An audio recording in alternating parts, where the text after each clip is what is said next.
ये कहानी है एक ऐसी लड़की की, साधारण सी लड़की जो लगभग 20 साल की थी और इतनी कम उम्र से ही वो अपने पूरे परिवार की भाग-दौड़ अपने कंधों पर उठा चुकी थी। पूरा परिवार क्या कहना, इसे घर पे सिर्फ़ ये, इसकी माँ और इसकी दादी रहा करती थी।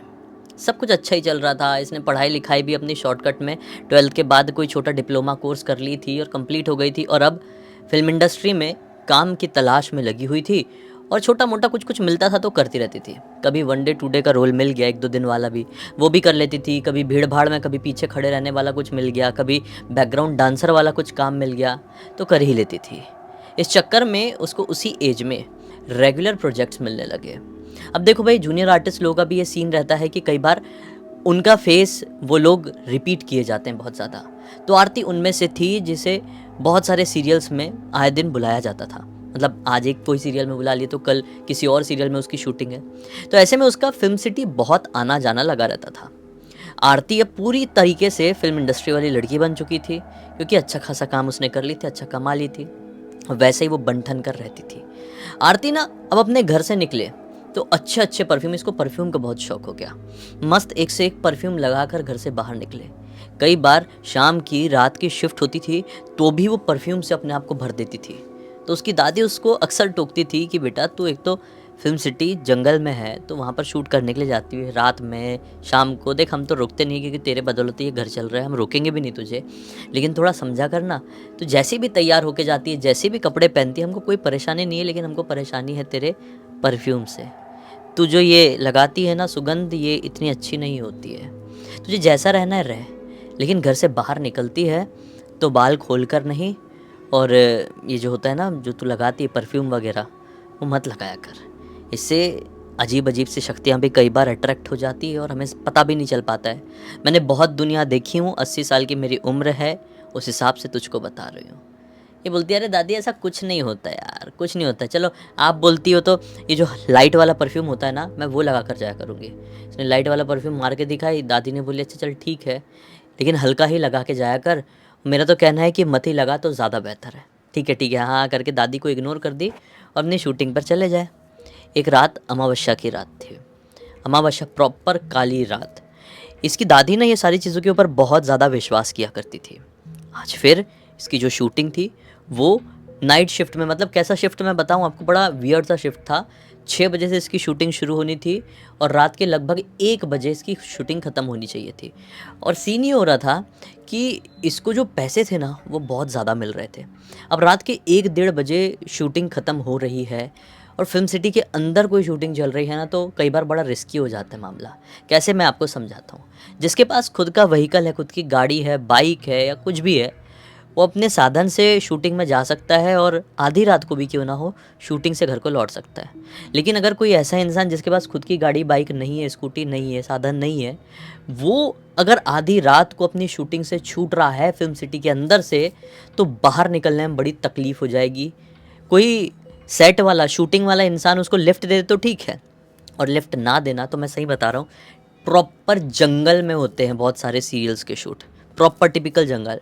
वहाँ पे ना ही ऑटो मिलेगी, ना ही कोई बस का साधन, और कई बार तो नेटवर्क भी नहीं होता है मोबाइल में। मेरे साथ खुद के साथ हुआ है। मैं एक बार एक स्टार प्लस का शो कर रहा था, उसकी शूटिंग में गया हुआ था और वो प्रॉपर टिपिकल जंगल में उसका सेट। वहाँ पे मोबाइल का नेटवर्क तक नहीं। उस समय मेरे पास ना बाइक हुआ करती थी, कार तो ऑब्वियसली नहीं, और मैं ज़्यादा किसी से बात भी नहीं कर पाता था, तो मैं बहुत बुरा फँस गया था रात के तकरीबन 2 बजे के आसपास। और सबसे बड़ी बात, कुछ हो ना हो, वहाँ पर ये भी वारदात होती है कि कई बार शेर, तेंदुए ऐसे निकल जाते। तेंदुए तो बहुत निकलते हैं और लोगों को उठाकर भी ले गए हैं। फ़िल्म सिटी के सेट से उठाकर ले गए और ख़त्म खेल। ऐसा वाला भी कांड हुआ है तो बड़ा भयंकर हो जाता है।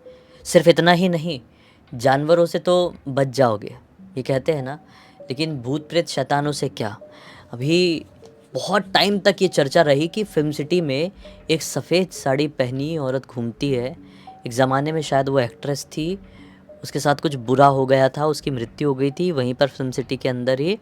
उसके बाद से जो कोई भी आती-जाती गाड़ियाँ होती हैं, उनसे वो लिफ्ट माँगती है, और कोई गाड़ी रोक दे तो भी जाए और ना रोके तो भी उसका पीछा करेगी, और जब तक वो अपनी गाड़ी या बाइक से पलट ना जाए, तब तक उसके पीछे ही भागती रहेगी, पीछे ही भागती रहेगी। ऐसे वाले सीन होते हैं। ख़ैर बहुत सारी चीज़ें फ़ेमस है फ़िल्म सिटी के बारे में, अलग-अलग। वहाँ पे कहते हैं कई बार कि लोग मतलब सामान अमान दिखा के चीज़ें छीन भी लेते हैं। सामान दिखाना मतलब समझ रहे हो ना, जो अपने पास रख के लोग घूमते हैं, गलत आदमी जो लोग रहते हैं ना, वैसे वाले। खैर अभी हम आरती की दुनिया में थे।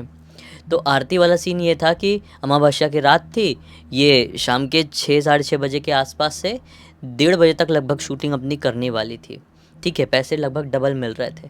उसने मस्त सबने शूटिंग करी करी करी करी, और वो ध्यान नहीं दे पाई भाई, जहाँ पर मैं शूटिंग कर रही हूँ वहाँ पर नेटवर्क नहीं मिल रहा है। इस सीरियल में इसको पहली बार बुलाए थे, शूटिंग से छुट्टी हो गई। अब बात ये थी कि उस सीरियल में जूनियर आर्टिस्ट के तौर पर ये और खाली एक और लड़की थी बस, और कोई और जूनियर आर्टिस्ट था ही नहीं। और जो दूसरी वाली लड़की थी उसकी छुट्टी इससे लगभग आधे घंटे पहले हो गई, और उस दूसरी वाली लड़की को लेने के लिए उसका बॉयफ्रेंड आ गया था और वो निकल गई थी। अब जब इसकी छुट्टी हुई रात के 1:30 बजे के आसपास, लिटरली जब इसने मोबाइल देखी कि मैं भी फ़ोन करके मम्मी को बोलती हूँ कि मम्मी आस पड़ोस से मोहल्ले वल्ले वाले मतलब सोसाइटी के लोग, ये पहले से रह रही है, पैदा ही मुंबई में हुई है तो जान पहचान होती है ना, कि किसी को भेज दे। और ये जबकि घटना जब इतना कैब वगैरह का ऑप्शन नहीं हुआ करता था। कैब वगैरह तो बहुत ज़्यादा फेमस अभी हुए हैं 2020 के बाद से। लेकिन मैं बताऊं, अगर 2015-16 की मैं बात करूं ना आपके सामने, तो लोगों को पता ही नहीं था कि ऐसी कोई टेक्नोलॉजी भी आएगी अपने पास कि हम मोबाइल से ऑर्डर कर देंगे कैब और अपने को लेने के लिए आ जाएगी कहीं पे भी और कहीं पर भी छोड़ देगी। हाँ, बहुत सारे लोगों को ये आता रहा होगा, लेकिन इस चीज़ की अवेयरनेस इतनी अच्छी नहीं थी, तो लोगों को पता नहीं होता था। मुझे खुद को नहीं पता था काफ़ी टाइम तक। तो ऐसा हुआ कि जब इसने अपना शूट ख़त्म करी 1:30 बजे के आसपास, अब मेकअप वेकअप निकालते हुए 1:45-2 बज गए। देखिए अरे शिट, नेटवर्क नहीं है, मम्मी को फ़ोन कैसे करूँगी। इसने एक आदमी को बोली वहाँ पे जो शूटिंग में काम करता है कि देखिए, ना ही मोबाइल में नेटवर्क है और ना ही मैं अपनी मम्मी को फ़ोन कर पा रही हूँ, आपका मोबाइल दीजिए थोड़ा फ़ोन कर लूँ। उसके मोबाइल में भी नेटवर्क नहीं। 2-3 लोगों के मोबाइल लोगों ने बोले कि यहाँ पर नेटवर्क नहीं आता मैडम, नहीं आता, यहाँ से थोड़ा आगे जाओगे तभी नेटवर्क मिलेगा। बोले शिट, ये क्या मैटर है। तो इसने बोली कि किसी से छुड़वा दो। उसका जो प्रोडक्शन वाला आदमी था, मतलब शूटिंग जो हैंडल करता है उसको प्रोडक्शन वाला आदमी कहते हैं, उससे बोलती है कि मुझे किसी से छुड़वा दो। तो बोलता है मैडम नहीं हो पाएगा। अब बेचारी जूनियर आर्टिस्ट थी, जूनियर आर्टिस्ट को इतना ज़्यादा भाव नहीं दिया जाता है। सच तो ये है, ये काले सचों में से एक है फिल्म इंडस्ट्री के। भाव मिलेगा बड़े एक्ट्रेस को, बड़े एक्टर्स को। अगर आप हाई लेवल पे नहीं हो एक्टिंग इंडस्ट्री में तो आपको कोई रिस्पॉन्स भी नहीं देता, ऐसे ही समझते हैं ये कहना है कौन है, चल निकल अभी शूटिंग हो गई ना, ऐसा वाला सीन रहता है। सच में होता है, मैंने देखा अंदर से। तो इसको ऐसे ही बोलती है मैडम नहीं हो पाएगा, थोड़ा सा आगे निकल जाओ, कुछ नहीं होता। इतना बदतमीज़ समझ लो कैसा आदमी रहा होगा वो। एक लड़की को बोल रहा है रात के 2 बजे निकल जाओ आगे, नेटवर्क मिल जाएगा। और रास्ता पूरा जंगल वाला है। वहाँ पे कई बार तो स्ट्रीट लाइट भी नहीं जल रही होती है। आजकल तो भले ही लग गई होगी, पहले नहीं होती थी। जब मैं भी काम करता था नहीं होती थी लाइट। तो होता ये है कि मन उदास कर लेती है और उसको थोड़ा गुस्सा भी आ जाता है कि ऐसा ही होता है इंडस्ट्री में, बड़े एक्टर लोगों को इतना भाव दे रहे हैं ये वो। ठीक है, निकल जाती हूँ, क्या ही हो जाएगा, ऐसा सोच के इसने उठाई अपना बैग और निकल पड़ी बाहर। बाहर का इलाका पूरी तरीके से सुनसान है, हल्की ठंड है, कोहरा बहुत ज़्यादा छाया हुआ है। आसपास कीड़े मकोड़े मेंढक इतने भयंकर तरीके से चिल्ला रहे हैं कि पूरा इलाका सिर्फ इन कीड़े मकोड़े और मेंढकों की आवाज़ से गूंज रहा है। और जो ठंड की जो लहर है, जो ठंडी हवा है, वो शरीर को कई बार ऐसे टच कर कर के निकल रही है। ऐसी हवा चलती है और ऐसे छू कर निकलती है ना कि ऐसी घबराहट हो जाती है, पूरी रोंगटे खड़े हो जाए, ऐसा लगे कि पीछे से किसी ने टच किया क्या। जैसा कि मैंने आपको बताया, ये शॉर्ट ड्रेसेस भी पहनती थी, बाल इसके बहुत लंबे लंबे एकदम खुले रखती थी, बहुत घने बाल थे। परफ्यूम भी भर भर कर लगाया करती थी। आज इसकी दादी ने इसको बहुत मना करी थी, लेकिन ये बहुत ज़्यादा हैवी परफ्यूम लगा कर आई थी। खैर जो भी हो, ये चली जा रही है, मनी मन भगवान का नाम ले रही है कि सब कुछ ठीक रहे ठीक रहे ठीक रहे। इतने में ही इसको ना ऐसा फील होता है कि मेरे बाजू में कोई आया है। उसको घबराहट होती है कि अचानक से बिना हट के क्या क्या। ये तुरंत ही राइट में चलते चलते ही राइट में पलट कर देखती है रोड तरफ। मैं रोड के किनारे किनारे चल रही थी, क्या देखती है कि एक कार, सफ़ेद रंग की कार बिल्कुल इसकी बराबरी में आकर रुकी। ये डर गई कि साले ये कार आई है, इतनी बड़ी कार है, ये मुझे आते हुए सुनाई क्यों नहीं दी। खैर हो सकता है मेरे एक साइड के हेडफोन में गाना चल रहा था, भगवान का नाम मेरे मन में चल रहा था, इसलिए मैं समझ नहीं पाई होगी, ध्यान नहीं दे पाई होगी। खैर ये आदमी कार के अंदर था, एक आदमी उस सफ़ेद कार के अंदर, सफ़ेद शर्ट पहना हुआ है, लंबा चौड़ा, किसी एक एक्टर के जैसा दिख रहा है। लेकिन कौन एक्टर इसको नहीं मालूम, बस हीरो जैसा दिख रहा था। तो ये देखकर उसको कुछ सेकंड के लिए ऐसा रुक गई और बस इसको ऐसा देख के स्माइल कर रहा है। और फिर आगे बढ़ने लगी है। ये जैसे जैसे आगे बढ़े, वो भी अपनी गाड़ी, इसकी गाड़ी में आवाज़ भी नहीं, पता नहीं कौन सी हाईफाई गाड़ी थी, बड़ी सी गाड़ी, और एकदम जो एकदम चिपक के चलती है ना, रोड से आवाज़ नहीं करती ज़्यादा गाड़ियाँ, वैसी वाली गाड़ी। तो उसकी बराबरी बराबरी से तो इसका दिमाग ख़राब हुआ। इसने 20-25 कदम चल रही थी, वो इसका पीछा ही कर रहा है, बराबरी से चला रहा है। रुक के हेडफोन निकाल के बोलती है, मिस्टर क्या काम है आपको, क्यों मेरा पीछा कर रहे हो? धक-धकी भी लगी हुई है, लेकिन क्या करेगी, अब ये ओवर हो गया है ना, कुछ भी हो सकता है मामला। मिस्टर क्या काम है, पीछा मत करो ना यार, शूटिंग से घर जा रही हूँ, वैसे ही बहुत ज़्यादा ठंड है। नहीं नहीं, मेरा मतलब आपको परेशान करने का नहीं है, वो आदमी अपनी भारी आवाज़ में कहता है।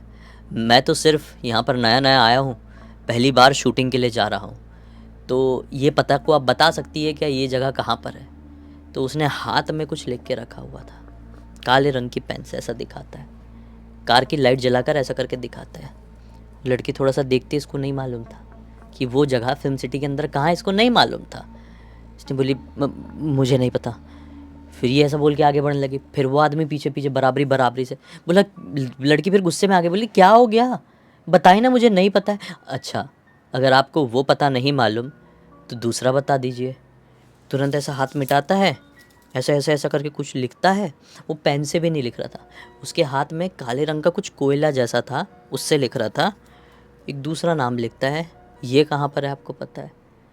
ये बोलती है इसको नहीं मालूम था, क्लियरली इसको नहीं मालूम था, लेकिन फिर भी बोल देती है, हाँ यहाँ से सीधा सीधा जाना, फिर दूसरा मोड़ आएगा वहाँ से सीधा, फिर तीसरा लेफ़्ट आएगा वहाँ से सीधा जाना, और फिर यू टर्न लेके आपको आपकी जगह मिल जाएगी। वो एक मतलब समझ लो ब्रिज के पास है, छोटा सा एक पुल ब्रिज जैसा कुछ तो ही मिलेगा। लड़के ने सर हिलाया और अपनी कार आगे बढ़ा दिया। इसने लिटरली वहाँ से दौड़ लगाना शुरू कर दी। दौड़ लगाते लगाते अब ये लगभग काफ़ी आगे पहुँच ही गई थी कि फिर से इसको ऐसा कुछ महसूस हुआ कि मेरे पीछे कुछ आया। ये पलट कर देखी, शिट, वो कार इसके पीछे फिर से। ये बोलती है कि क्या है आपको, आप परेशान क्यों कर रहे हैं? लड़का कहता है, आपने जो पता बताए थे वो गलत निकला, अब छोड़िए, मुझे वहाँ पर जाना ही नहीं है। आपको कहाँ जाना है? आप बड़ी परेशान दिख रही हैं, आपकी मदद कर दूँ? मेरी गाड़ी में बैठ जाइए, जहाँ जाना चाहती है वहाँ पहुँचा दूँगा। ये बोलती है, देखो मुझे परेशान मत करो वरना मैं पुलिस को बुलाऊँगी। ऐसा बोली और ऐसा दौड़ के वहाँ से निकल गई। और लगभग दौड़ी दौड़ी, काफ़ी दौड़ी दौड़ी, और थोड़ी आगे जाने के बाद पता नहीं किस्मत से कोई तो किसी सेट से एक लड़का ऑटो से जा रहा होगा, वो बेचारा कोई एक्टर ही था, लेकिन वो अच्छा सीधा साधा था।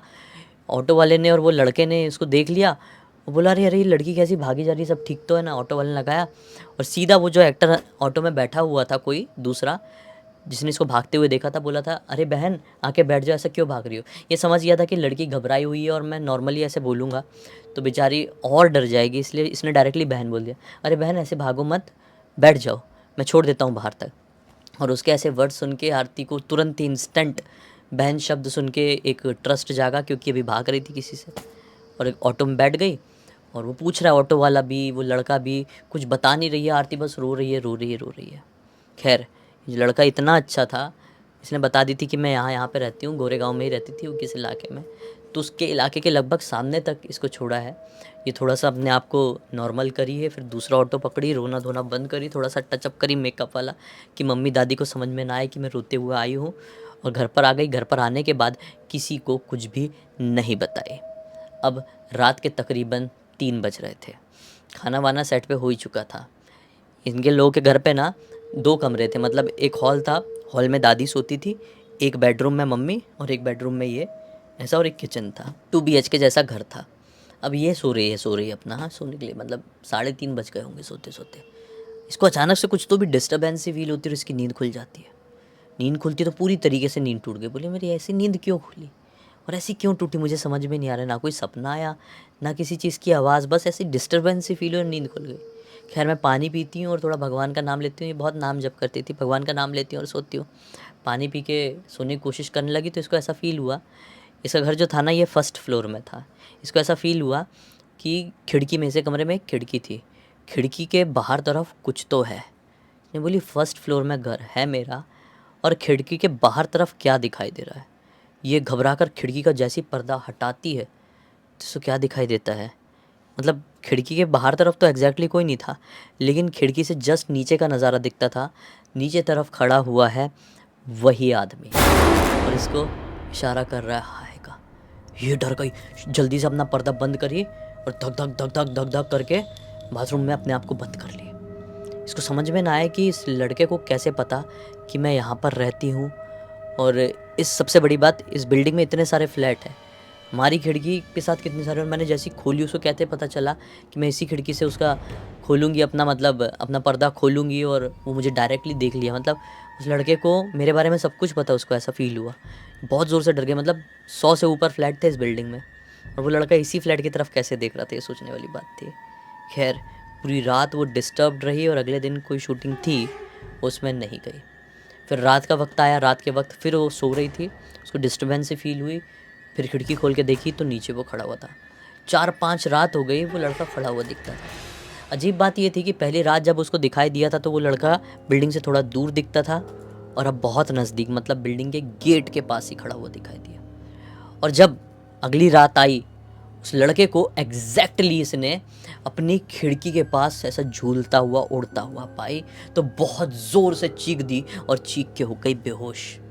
चीख के हो गई बेहोश तो उसकी मम्मी दादी आई, बोली क्या हो गया बेटी, क्या हो गया, क्या हो गया। उसको जगाया वगाया, डॉक्टर के पास लेकर गया आधी रात में। जागने के बाद डॉक्टर के सामने तो नहीं, बल्कि अपने मम्मी और दादी के सामने पूरी बात बताई कि एक लड़का है जो मेरा पीछा कर लिया है सेट से, मैं शूटिंग से लौट रही थी और आज तो वो मुझे बिल्कुल अपनी खिड़की के सामने दिखाई दिया। मम्मी दादी बोलते हैं ऐसा कैसे हो सकता है, एक इंसान फर्स्ट फ्लोर की खिड़की के सामने कैसे आ सकता है, बिल्कुल सामने कैसे आ सकता है। बोले नहीं मालूम मम्मी, कैमरे में चेक करवाओ, हो सकता है सीढ़ी वीढ़ी से चढ़कर, मुझे ऐसा लगा कि वो उड़ता हुआ दिख रहा है, सीढ़ी वीढ़ी से चढ़कर आ रहा होगा और खिड़की से कूद के अंदर आने की कोशिश कर रहा होगा। ठीक है, मम्मी गई चेयरमैन के पास सोसाइटी के, उनको पूरा मैटर बताए। चेयरमैन बोलता हो ही नहीं सकता, वॉचमैन तो फुल टाइम अलर्ट रहता है, लेकिन फिर भी आप बोल रहे हो तो हम सीसीटीवी कैमरा चेक करते हैं। सीसीटीवी कैमरा चेक किया गया और कैमरे में कोई नहीं दिखाई दिया, लिटरली कोई भी नहीं। उसी समय दादी जी समझ गई कि बेटा तू जो परफ्यूम लगा कर जाती थी ना, तेरे पीछे कोई एक शैतानी शक्ति, कोई एक जिन्नात पड़ गया था शायद। हाँ, कोई पेशाच भी हो सकता है, वो तेरे से खिंचा चला है यहाँ तक। अब से तेरा ऐसे रात में परफ्यूम वर्फ्यूम लगा कर बाल वाल खोल कर निकलना घर से बंद। अगर ज़्यादा खोल कर घूमेंगी तो बाल कटवा दूंगी, और ज़्यादा ये तो रात की शूटिंग लेना छोड़ दे, कम में गुजारा कर लेंगे, तेरी जान हमको प्यारी है बेटा। बस उस दिन के बाद से इसको फिर कोई बाबा जी के पास लेकर गए, थोड़ा जड़ाए फुकवाए, और रात में इसकी शूटिंग कम्प्लीटली बंद करा दी, और उसके बाद इसने परफ्यूम ज़िंदगी में दिन में भी नहीं लगाए। इस पूरी पूरी घटना की जानकारी मुझे इसी ने, आरती ने ही इंस्टाग्राम पर लिख कर भेजी। मैंने सोचा कि आप लोगों को सुनाऊँ, एक अलग ही फील मिलेगा, एक अलग ही सीख मिलेगी। इसी एक नोट के साथ अब कहानी का अंत कर देते हैं।